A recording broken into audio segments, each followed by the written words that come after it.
Welcome back. So deaths on a whole at the nation's health institutions are tragic, but it tends to hurt more when it's the little ones, the newborns, and the recent ones hurt no less. So we have Health Minister Terrence Deyalsingh on set to shed light on some of these problems and what the health institutions are doing to solve it. Good morning, Mr. Minister. My first minister from the PNM government. Seriously? On the show. Yes. I am honored. Well, I am honored. We need to get more of your tell your colleagues that I don't bite. Sure. Yeah. So let's get straight into this. Sure. You're taking a little flack for a statement that you made on Tuesday, where you said that the media only have focusing on a few cases and we're not getting the full picture. No. But is it? Sorry, go ahead. What I said was that in the public domain, the Ministry of Health and health professionals, because of confidentiality issues, cannot disclose the medical and clinical facts surrounding unfortunate deaths. And the discussion that takes place in the public domain, therefore, takes place in a partial vacuum. We are constrained on two reasons. One, patient confidentiality.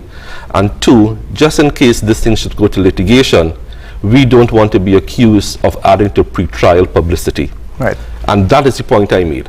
Is it that when we're covering these cases, you did mention that, okay, fine, there's a lot of things happening behind the scenes, but a lot of these stories seem to have a similar theme. Yes. And it seems to be lack of bedside manner, in the sense that a lot of these patients come, they're confused, there are a lot of first-time mothers, they don't know what's happening. Correct. And then the nurses, well, go home and come back when you're dilated, or go home and this is what happened in the most recent case. Is it a training that needs to happen? Let's put this whole issue of maternal deaths in context, if you don't mind. The figures I have from WHO tells me that in 1990 we had 89 deaths, maternal deaths per 100,000 live births. 13 years later, in 2013, this has only gone down to 84, which means a decrease of only 5%. That is bad. Terrible. Barbados, however, went down in the same period from 120 to 52. That's a decrease of 56%, which is excellent. Right. The United States went up from 12 to 28, an increase of 133%. Would you believe that? So we have to find out, Kijan, the discussion that I want to start to generate is based on the data, what it is that is taking place in Trinidad, that is taking place in Barbados, that is taking place in the United States, that we could try to mirror now what is happening in countries like Barbados, where maternal deaths have gone down. Kijan, this country has spent $440 billion on health from 2005 to 2016, when you add up all the budgetary allocations.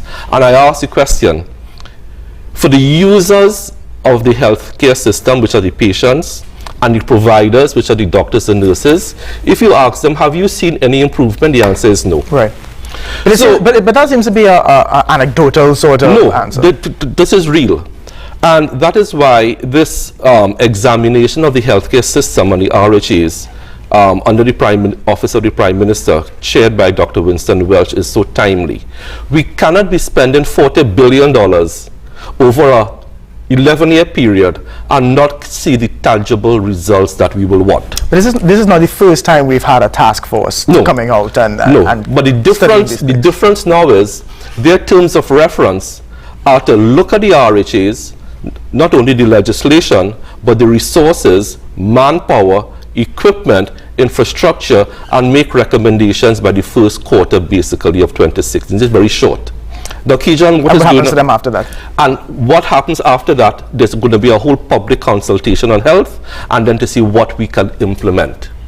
Now, as far as maternal deaths are concerned, I have taken the responsibility to start the conversation within the medical fraternity on maternal deaths. I have called a meeting of all heads of department of all the maternal wings, maternal wards, maternal hospitals, PAHO, midwives, medical board, medical association, everyone for next week, Wednesday. And that meeting is to be chaired by one of the members of that prime ministerial investigatory committee, Dr. Adesh Singh. And let me tell you, this is not a talk shop.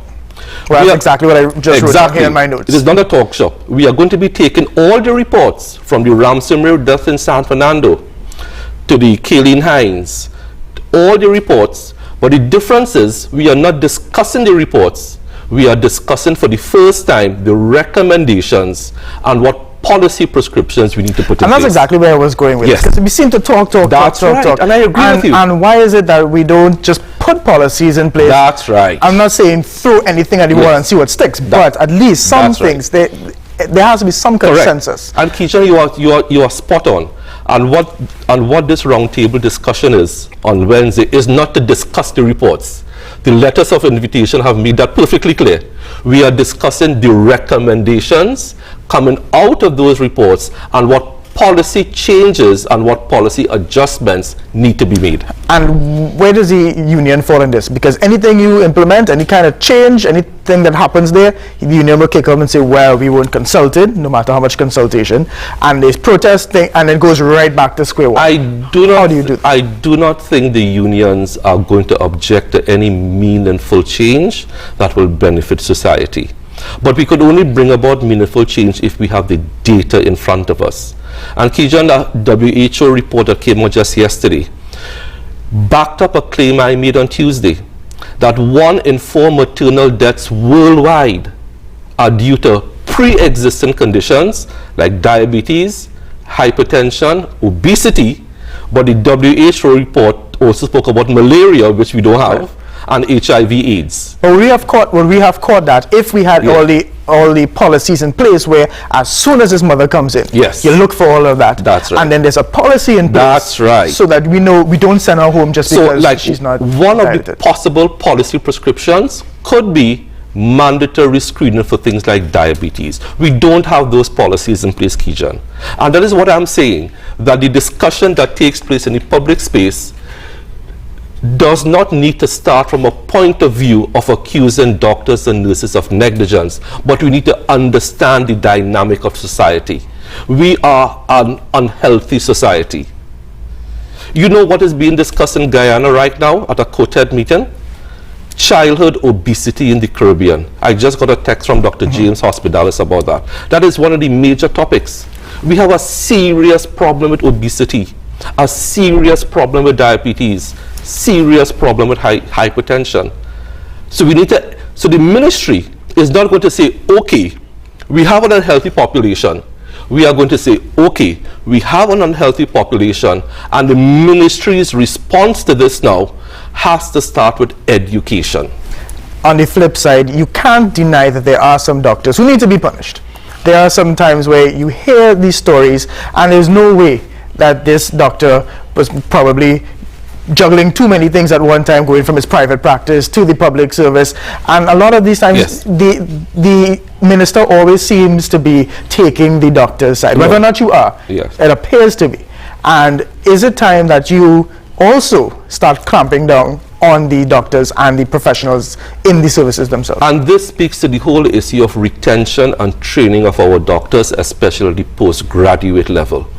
The conversation has never been in this country, what are we doing to train and retain our postgrad doctors? And we have a shortage of postgrad doctors. And that is one of the issues that the review team by Dr. Welch and his team are going to be looking at. Does this need to be legislated? Because again, if I find that there's somebody who is at fault, do I need to, there are always all these hoops to protect the doctor. If this doctor is seen to be at fault, punish right away. If you have proof of negligence, go to the courts, of course. Go to the medical board. They have the powers to discipline their members. But does that not seem like, again, time and this doctor is allowed to practice? Kijan, you will admit we need to have rule of law. We cannot string up people in Woodford Square because you, Kijan, say so. We would not like to do that to you. Right. But is it that this country subscribes to rule of law and you are innocent until proven guilty and you have due process? But sometimes it takes forever to prove someone guilty, if at all. Well, then is it time to streamline that? Then we have to fix the system. Right. Yes. How do we fix the system? Does it have to go to Parliament? Are there any measures that you as a minister can take and proclaim? I will look at the legislative measures, but before we talk about punitive measures, part of the solution is that our postgrad doctors, our doctors who want to do consultancy work, who want to do training, who want to do postgrad work, cannot find those opportunities in Trinidad. Therefore, they leave. So in our public health system, we have a shortage of people at that level. And one of the legislative measures is this. The Ministry of Health has stood silent on this issue of continuing medical education under the Act. I am currently reviewing the Act with the help of the Trinidad and Tobago Medical Association and the Medical Board, because both associations want it. And if we can get that simple legislative amendment done, we could start to have our doctors staying here, doing serious postgrad work here, and so giving back to the public health system. I'm a little confused. That is the legislative measure. Right. I'm a little confused though. How is it that you're saying that they don't have positions here, yet we're always hearing of a shortage, and then we still have to bring in doctors? I'm confused. I'm not saying they don't have positions. Right. They don't have the opportunities in Trinidad to do serious postgrad training. Therefore, they go abroad and then they stay abroad. They stay abroad. Okay. Therefore, we have a shortage of doctors who can go up to be consultants and so on. Okay. Understand me now? Right. Great. I get you. Can we come back to statistics? Sure. The PNM was complaining for the last 5 years about a lack of a stats office. Yes. Is that coming back? Should there be a board or some team permanently studying healthcare statistics in the country, whether it's at UE or someone else, or is that being considered? And this is something I have been championing over the past 2 months, that we need to have a central repository at the ministry for all statistics. It happens now, but not in a very formalized way. I, as Minister of Health, cannot sit at my desk, go on a computer, and call up all the stats for all the hospitals as yet. Right. It is something that I am looking at. And therein lies the problem. We're still writing things on paper in 2015. Yeah. Is that because there's a lack of willingness on the part of some of these officials to move into the 21st century? No. Every hospital administrator I have spoken for are on board with me on this issue of data and statistics. We have to put the mechanisms in place. It comes back to the same thing, the policy prescriptions. All right, I want to get your thoughts quickly. There's an H1N1 case in the San Fernando General Hospital right now. Your thoughts on it? You've been briefed on it, I'm sure. Yes. What is the latest in that situation? Okay. As far as H1N1, our officials had come on the same station a couple of weeks ago to alert the population about H1N1. Also known as swine flu. Yes, there are currently 15,000 adult vaccine doses in Trinidad and 5,000 pediatric. The protocols for administering vaccinations according to WHO is this. Your first category is healthcare workers. And do you know we have resistance from healthcare workers to take the vaccination? Why is that? They don't trust it? For whatever reasons.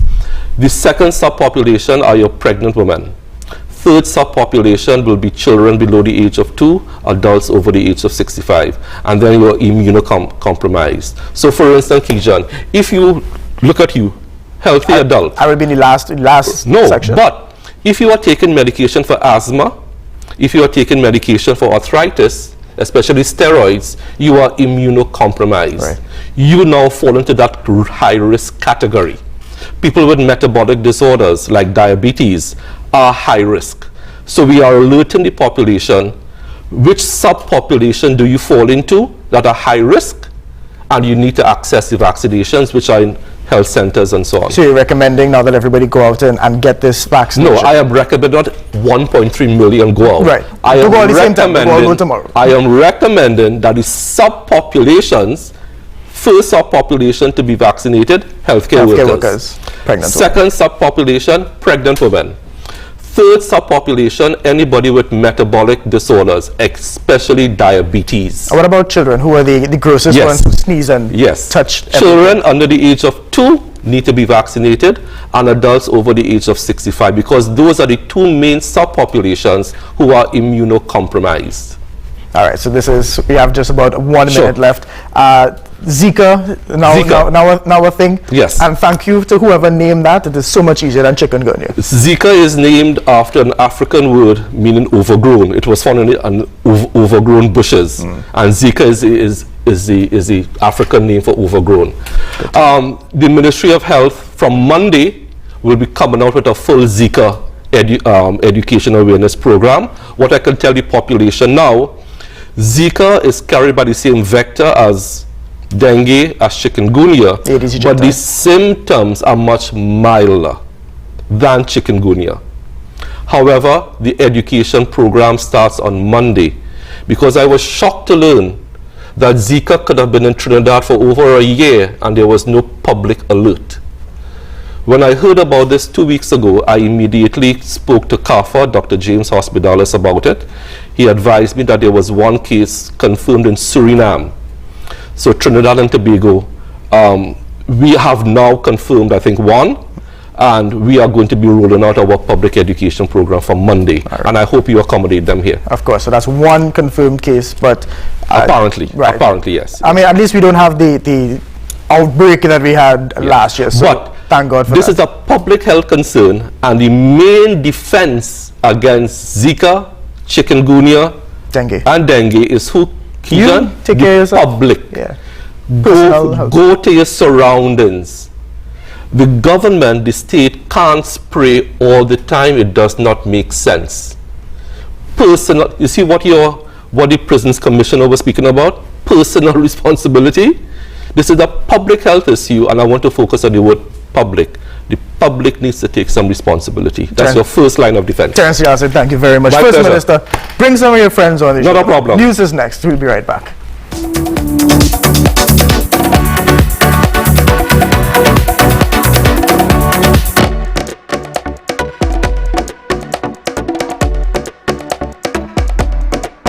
Good morning with a check on the headlines.